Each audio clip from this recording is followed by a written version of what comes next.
AC, what's up? This is Chris with Blind TV. Got my brother Kyle here. Say what's up, Kyle. So we are working in the garage today, getting ready for a big event. Won't say just yet, but got the old YZ almost back together. She's you know, I got some stuff that'll be another video that I'll be doing, filming later on. But today, on this video, we're going to be. What kind of goodies you got, Kyle? Let me follow you. Oh, we got some work ahead. Some kind of. We have new tires. These are Tusk, I believe, terabytes or terahooks. What does it say on the top right there, Kyle? Terabyte. They're terabytes. 27 9x14. Man, those look super good. They're going on his 900 or 800S. The set there, and then inside here, we have some Tusk beadlocks. Oh man, these are nice. They, I don't know if it's a 4.3 offset. I believe that's what it is. So he can keep close to stock width. True beadlock rim. Beautiful. Was that matte or satin black? Satin black. Well, that's a nice beadlock ring. Well, that's pretty. Wow. And here's the rim.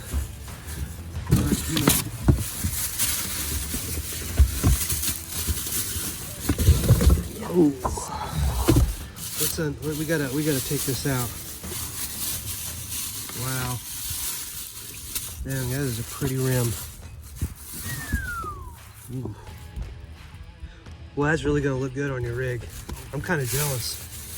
So it's 7-inch wide rim, which you need for 9-inch wide front tires, and it's 9s all the way around. So he's not gonna have an offset. So if he ever has a flat, he can take the front tire, move it to the back, or take the back tire, move it to the front. He should have gotten, and he will eventually get a spare tire and rim. So if he ever does come into that problem, then all he has to do is have one on tap. It's already got the valve stem in it and everything. It's not an extremely light rim, but it's not bad. I mean, it's really good. The center cap looks good. Well, I'm excited. These are nice. You best be. They're some really nice tires. And the offset, you won't have that funky offset when it comes to the other rims and tires that we were using. So that's one project we're doing. We're going to do, the first project is springs. And I'm gonna pull a tool out that I've had for quite some time that I just never really talk about much, that I think it's important. So let's get those out. I mean, you might as well pull the whole box out and take it in there. So we're gonna get his shocks. These are his stock shocks, and they're really soft, but he's got his other ones that are pretty much brand new. And we're gonna take the springs off of these, and we're gonna measure the spring height on the other set. And if the spring height's taller, we're gonna use those springs.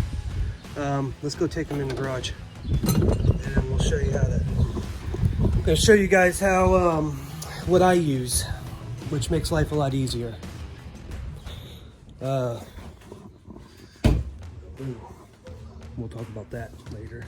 Look at those 29s. We got rid of the baby 27s and moved up to the big boys, which I traded the mud tires I had, those 30s, for them. So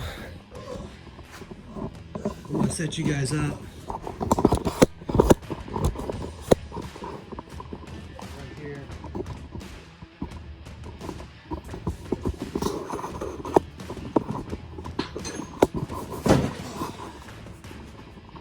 Be careful about right there. So guys,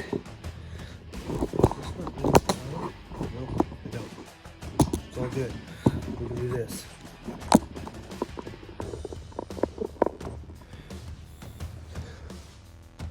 Ooh.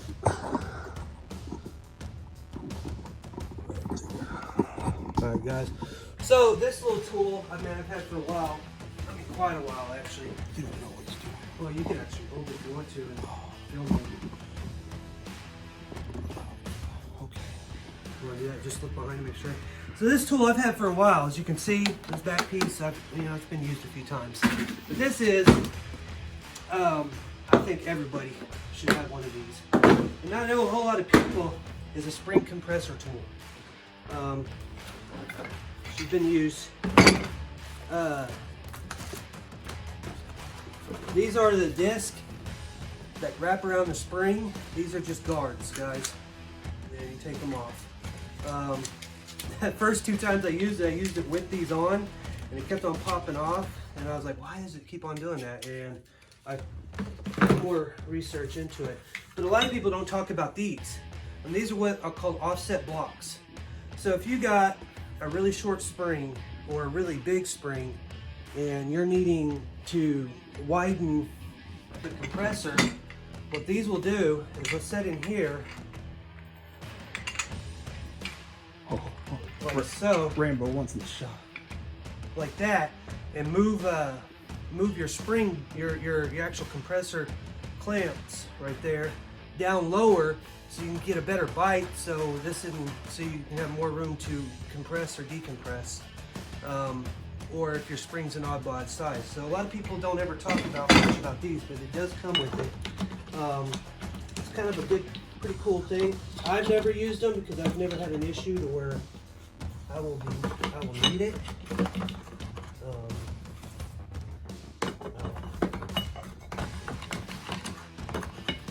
At some point they go in here somewhere. Where did it go? Went in there, didn't it? Oh well, I'll figure out how that goes in. So for his shocks, we're going to be using these 2 cups. And they come with the bolts and everything. I just keep them and I put them back in the bag.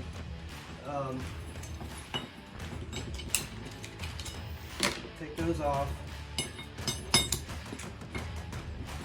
And grab 2 bolts out. They're all the same size, so you don't have to figure out what's longer, what's narrower. Kind of one of those deals. So on this, you're going to have it set in these clamps. The cup ridge will be always on the inside. That's how a compressor works. So I typically just set it like this, and then I don't ever use an impact to tighten these on, because all this is just a support screw. I put it in there, then I'll finger tighten it. It's not going to come loose. It's not going to walk out. I've never had an issue with it walking out. Just like that, you see it's on. Same thing with this. This goes on the inside, right here.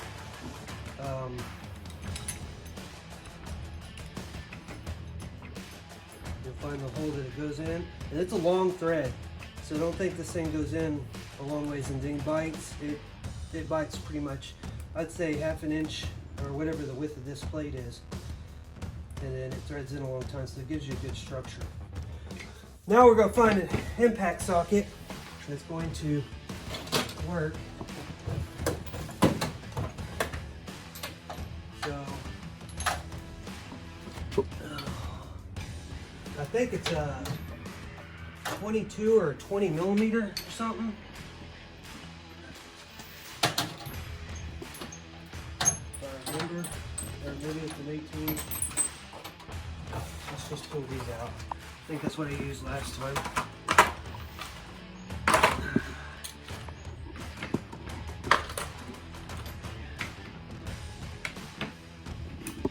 There it is. There it is. What size is that, Kyle?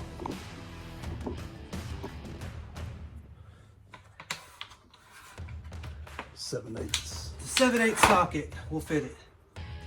So, grab the trusty old Rambo. Trusty impact.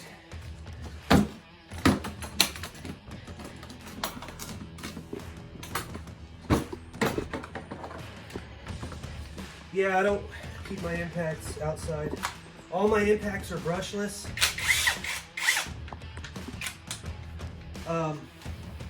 So, I'll run this down a little bit, because And then what you'll do is, here's the important part. The side that moves is the side that's going to compress. So the impact side, you always want to remember, whenever your cup is, that's the whole purpose of this. You want this side sticking up because this is going to push the shock down. You don't want to have to compress it from your ring side. You want to do it from the cup side, so you'll have better efficiency of getting this out. So we're going to press a little more.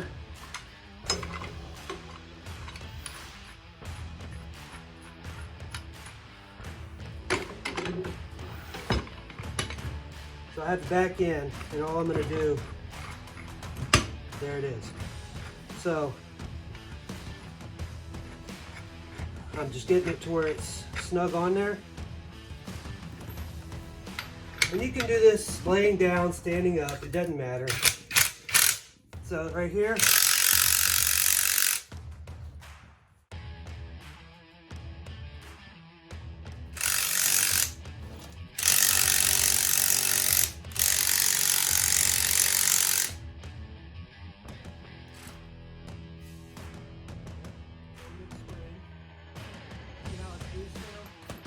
now it's loose.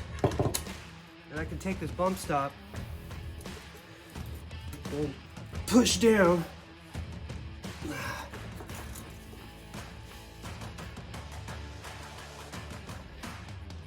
Boy, that sure is snazzy.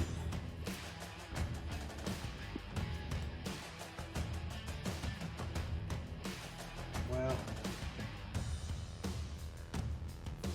I think, Kyle, we're going to have to. Wow. Just compressing the shock with it.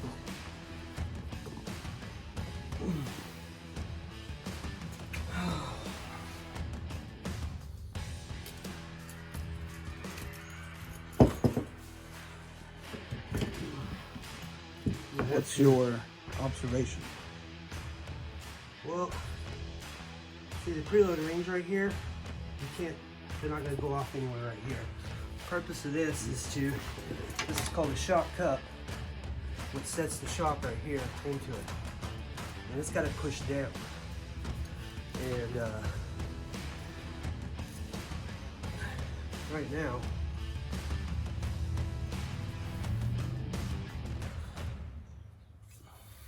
and this thing is on there. Like the bump stop, which is right here.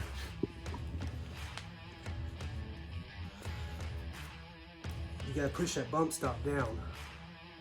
So, that's what we're gonna have to do. Gonna have to get a flathead or something in there, and I gotta push pry that bump stop down to where that cup is gonna flow, because that bump stop is what holds that cup in. And that's what the problem we're having. So, being the powers of be, I get on the flathead point right here. Oh.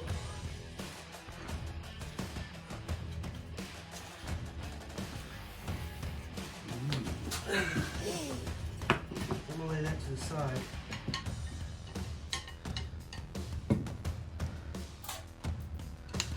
And then I'm gonna try to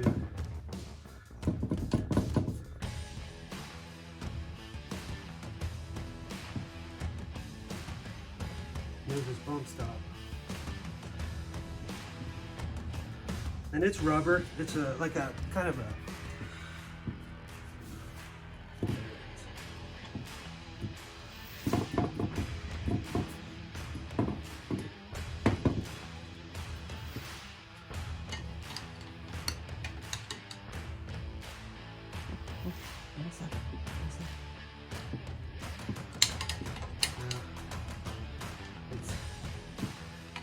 you gotta work it around like that right there.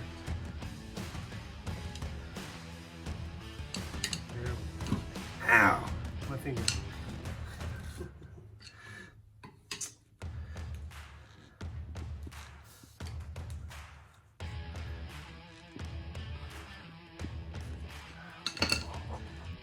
So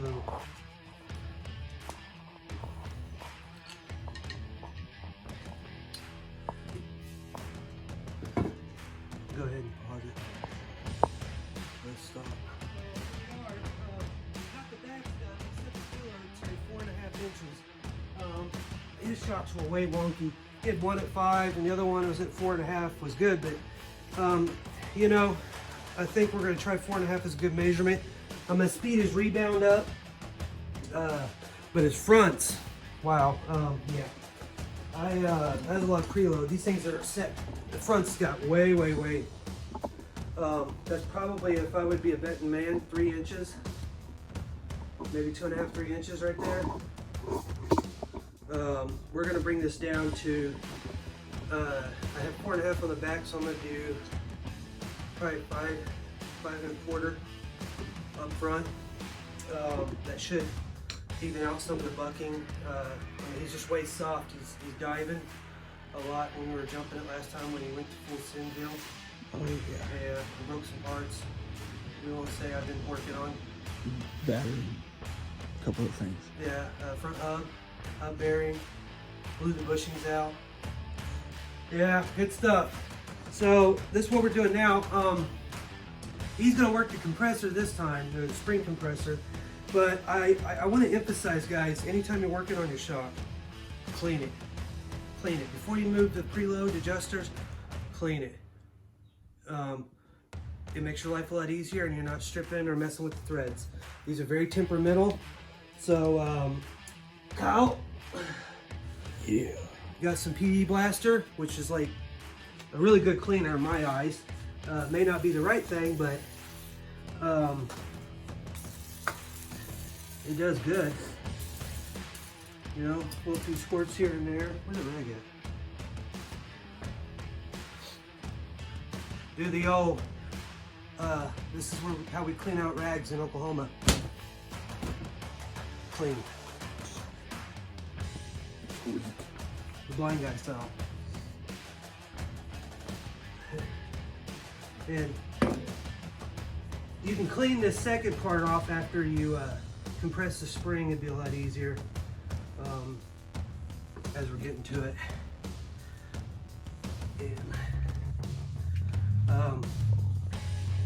now as you see how shiny these are, and then how I will compress. I'll compress from right here to here. We're gonna go right here. There. So I'm going to compress this little section down, and all I'm doing is setting the preload onto it to where it's got some tension and where it's not going to come off or move or anything like that. And then here we go, guys. See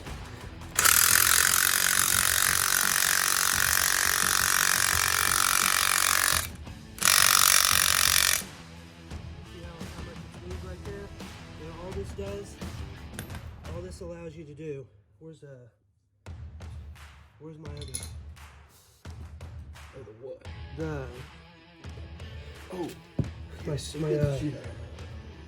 My preload. Left knee. Left knee? No, this is the big one. This ain't gonna fit. This is for my shocks on the Z. I gotta get a single one. You had it. Move yourself, like, yeah. So I had. So this time we're gonna knock this off real quick. We're just going to move this like that.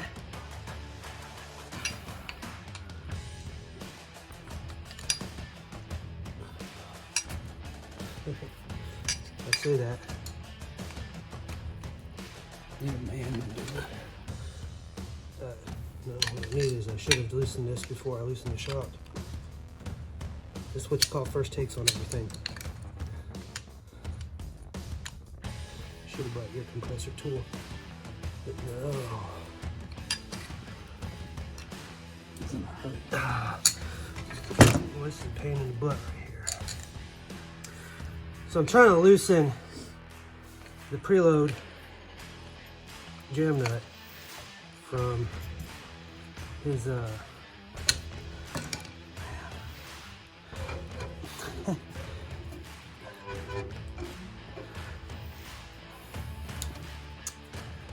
Kyle, I should have bought yours.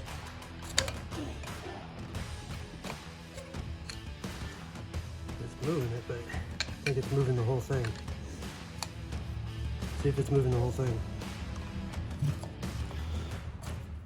Is it moving both of them or just top one? It's the top one. Oh, it's good. Jeez. I must tighten these things on here when I did this. So it's, since I don't got the right preload, this is for my shocks. And Kyle may have forgotten. Give me that. No, I'm doing this. We're gonna.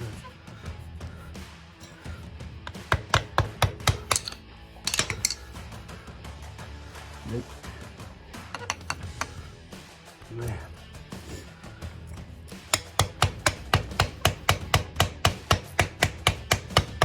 It's a negative.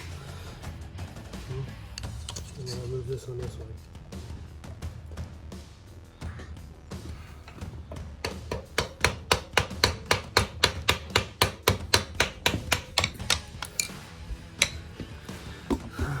Go ahead.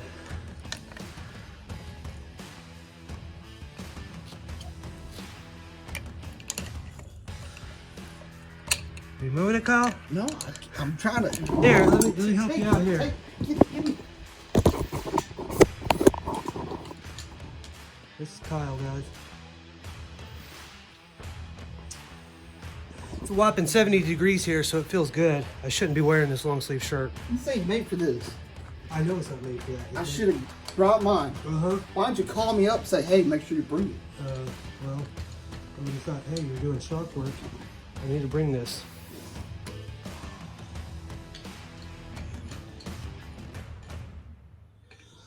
This is what we're doing, guys. Having loads of fun.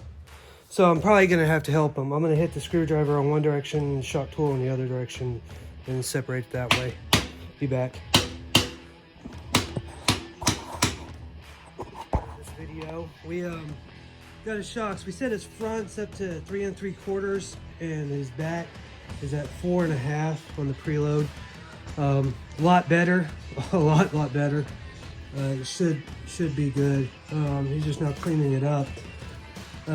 What'd you think about the spring compressor, Kyle? Love it. It's a lot better than ratchet straps, I can promise you that, and a lot safer. Made short work of it.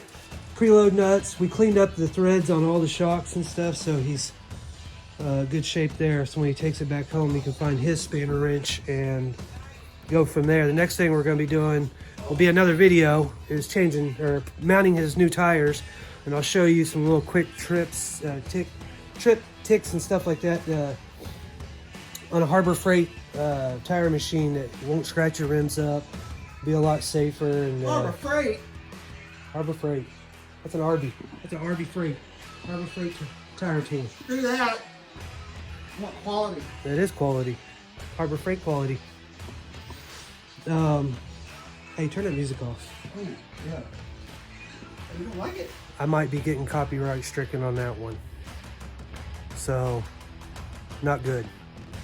But this is the tool, guys, man. I got it on Amazon a long time ago. I can't tell you what the price of it is. I don't remember, to be honest. But it's worth it. You got 3 different sets that you can use for 3 different shocks. I won't go any other route. I wish I had the nicer professional one with the big old spin wheel that you just set it on there, turn a wheel, and it just does all its work. But impact use, not bad. It'll work. So hope you guys liked the video. Don't forget to like, subscribe, share. I know this video is kind of a little bit spotty. We were messing with the shocks more than anything, and anybody's dealt with shocks, you know the whole deal about it. You gotta loosen the top nut, get to the bottom. But we did preload because it was just set real soft and bottoming out everywhere. There's too much front end dip. So it should be a lot better. You should be able to handle that. But we're gonna do tires next, so peace. I can't see.